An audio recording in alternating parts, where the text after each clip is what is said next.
What's going on, YouTube? Welcome to the Stay Locked In podcast. If you somehow stumbled upon this video, go ahead and hit that like, subscribe, and notification button down below for more content. I got a crazy goal of about 10,000 subscribers. If you can help me manifest my goal into a reality, I would really appreciate it. With that being said, let's go ahead. Let's get right into this video. Let's go ahead and lock the in. All right? So, boom.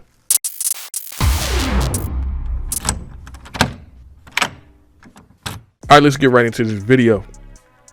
First and foremost, I want to say Happy New Year's to everybody. I hope everybody brought the New Year in safe, had an exciting, wonderful night. I know I did. I brought it in with a bunch of friends and family, surrounded by love, man. It was dope. But let's get right into this fight, man. Jaron Boots Ennis versus Chukhadzian. Boots is the boogeyman of the welterweight division, and I was surprised by this fight. It was the first fight that he actually went the full 12 rounds. The first couple of rounds started out, wasn't really much action. Boots was getting tagged a little bit, probably more than we've ever seen him.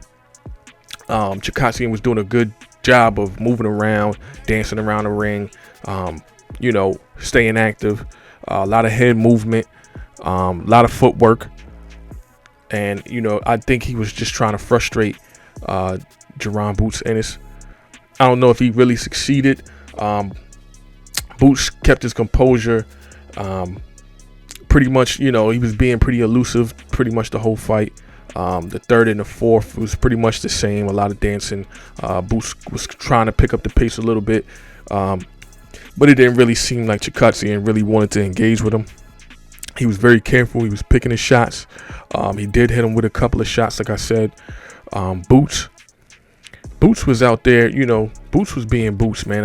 As much as he could be. Like I said, there wasn't really much to go off of. Boots was throwing a lot of wild spinning shots or punches like he was in Tekken or something.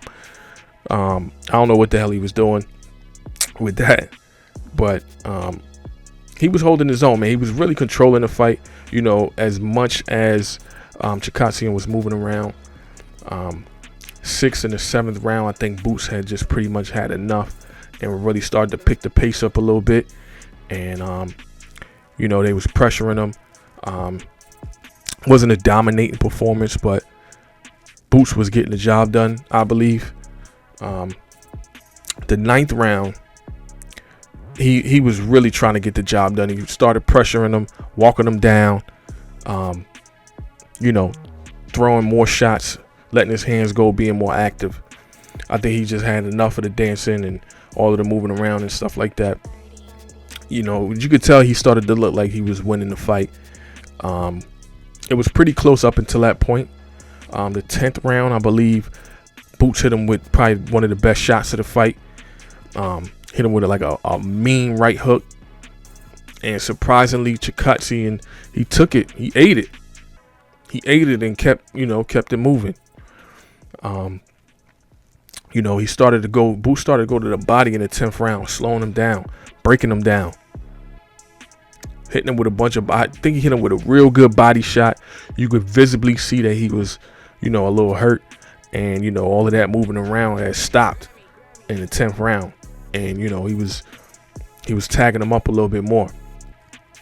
I believe the 11th and 12th rounds, for whatever reason, Boots abandoned that game plan to go to the body. He was pretty effective with that. I don't know why he decided to abandon that and started headhunting again. I have no clue. I think he really should have just kept pressing the body, breaking him down, slowing him down, and slowing all of that movement that he was doing down. But for whatever reason, he started to, exchange with him, headhunt him a little bit. Like I said, the 11th and the 12th. I feel like he did just enough to get the victory. Wasn't in convincing fashion like we know Jaron Boots and his fights to be. Like I said before, this is literally the first fight that this man has went all 12 rounds. And I think it's only due to the fact that Chukhadzian really didn't want to exchange with him at all. You know? So I think he did just enough just to win the fight. But this was kind of like somewhat of chink in the armor, so to speak. It made the boogeyman of the welterweight division, Boots, look human in this fight. You know, I think this could be a fight that will open up a little bit more fights for Boots Ennis. I believe people were just so scared, or not even scared, just careful to fight him, you know. And now it's like, okay, I can see that this dude was frustrating him a little bit. Okay, now we got somewhat of a blueprint and a game plan to at least frustrate him and have some type of chance at winning versus Boots. So I mean, like I said, he did enough just to get the job done, but it wasn't in convincing fashion, like we are used to seeing Boots do. I do want to talk about some of the undercards on this Gervonta Tank Davis matchup. Rashidi Ellis versus Roman Villa. That was an exciting fight. I'm kind of disappointed, man. I was looking forward to seeing Rashidi Ellis, probably one of the only people that actually called out Boots. I was looking forward to seeing that type of fight, but Rashidi Ellis did take the L. You know, he pretty much dominated the whole fight. Let up off of the gas, excuse me, in the last couple of rounds, and just got hit with too much of the power that Villa has.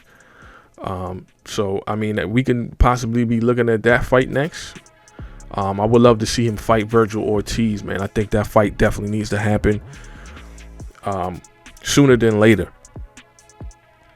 But I don't know. You guys let me know what you thought of the fight.